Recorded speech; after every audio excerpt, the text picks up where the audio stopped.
Before performing dressing care, confirm the type of central venous access device, or CVAD, that's in place. Also determine if the dressing needs to be changed. Okay, I'm going to have you state your name for me, please? Joseph Hawkins, And your date of birth. 1/12/22.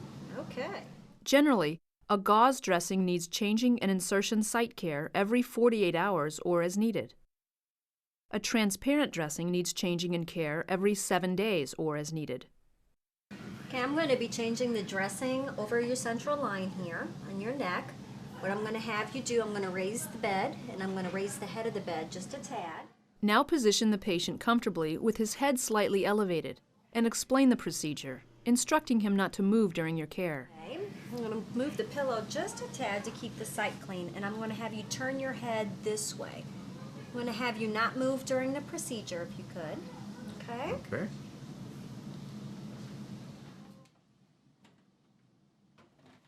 Next, put on a mask and clean gloves.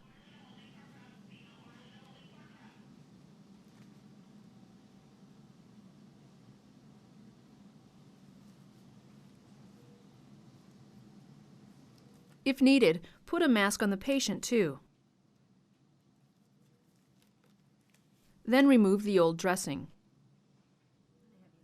To do this, lift and remove the dressing in the direction the catheter was inserted.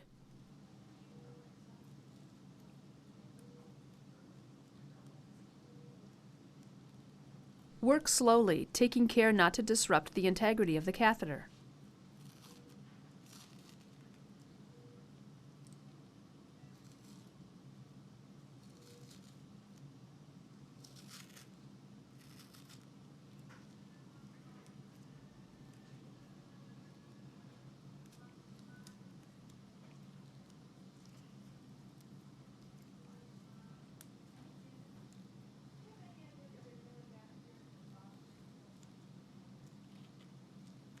Gently support the skin as you pull the dressing away.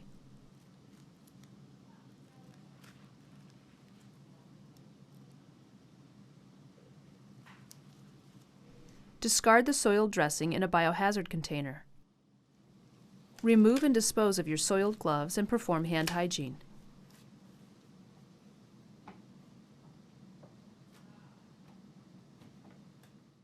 If a catheter stabilization device was used, remove it with alcohol.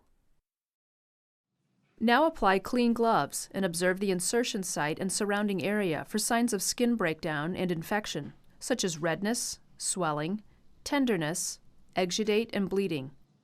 Check the catheter and hub for intactness. If the patient has a PICC line, note the catheter's centimeter mark to detect migration. After removing and discarding your clean gloves, open the CVAD dressing kit using sterile technique.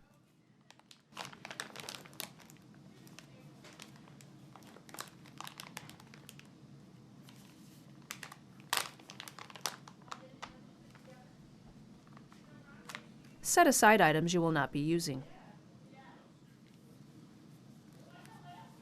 Then put on a pair of sterile gloves and clean the site with antiseptic. If the dressing kit contains a pre-filled antimicrobial swab, prime the swab according to manufacturer's directions, in this case by squeezing the handles. Okay, I'm going to clean the site now. Might feel a little burning. The swabbing pattern you use will depend on which antimicrobial solution you are using. Follow facility policy.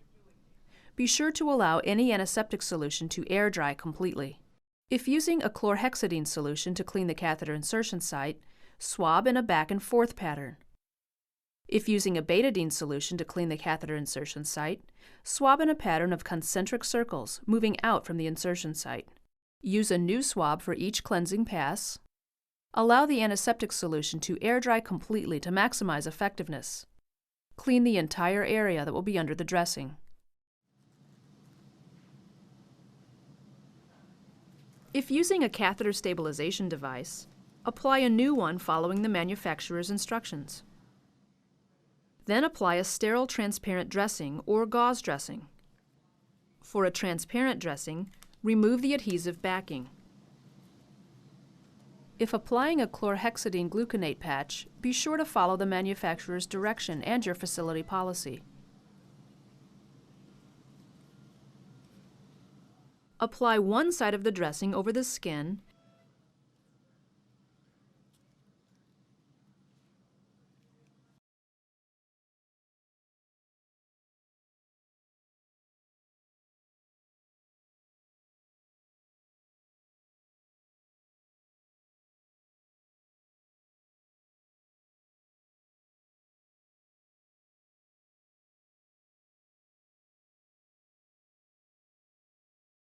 and then gently smooth the rest of it over the insertion site, leaving the end of the catheter hub uncovered for access.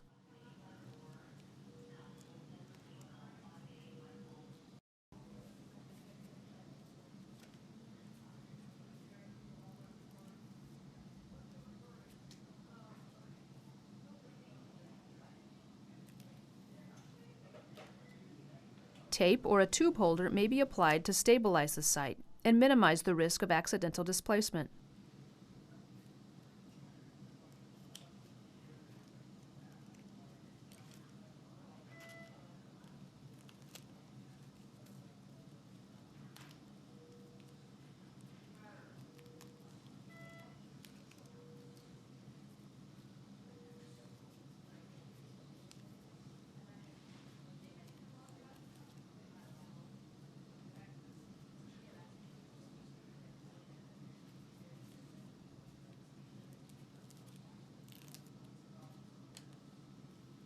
Attach a hub guard over the dressing to secure the lines.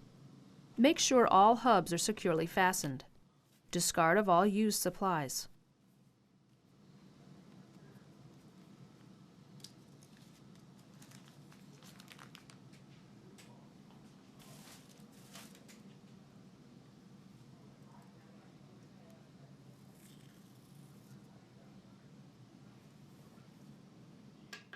Now label the dressing as required.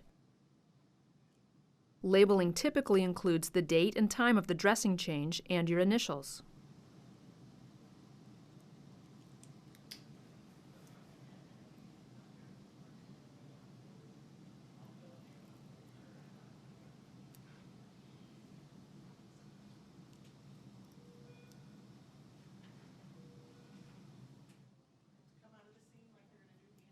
Perform hand hygiene. Hey, Mr. Hawkins, I'm going to take As part of your follow-up care, routinely monitor the patient's vital signs, staying alert for signs of infection. head this way. There we go. Excellent. No fever. Good.